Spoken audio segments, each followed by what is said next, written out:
Bantay sarado ng Bureau of Customs ang lahat ng oil shipments sa bansa. Pinapabilis din daw ng ahensya ang pagproseso para mapakinabangan ito agad ng publiko. Narito ang agenda report ni Andrea Salve.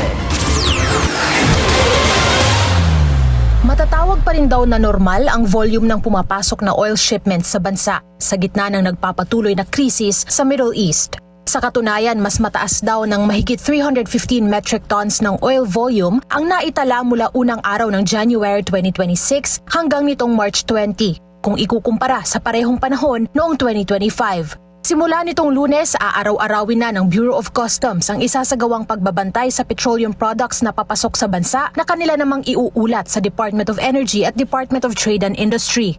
Alam naman natin na tumaas at baka tumaas pa yung presyo ng mga petroleum products. Subalit, importante kung yung volume ba o yung dami ng mga pumapasok ay hindi nababawasan. Ayon pa kay BOC Commissioner Ariel Nepomuceno, sa ngayon ay wala pang napapaulat na kanselasyon sa paparating ng mga produktong petrolyo. Ito raw ay marahil nakabiyahe na ang oil shipments bago pa sumiklab ang tensyon sa Middle East. Pero inamin nitong apektado na ang non-oil shipments.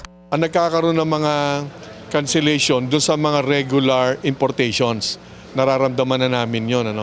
Doon sa containerized shipments ng mga imported goods, meron nang nagkaroon ng reported cancellations.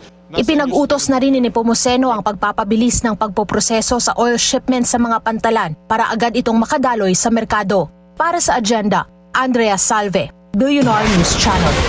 Mag-follow sa aming mga social media accounts at mag-subscribe sa aming YouTube channel para sa pinakahuli at eksklusibong mga balita.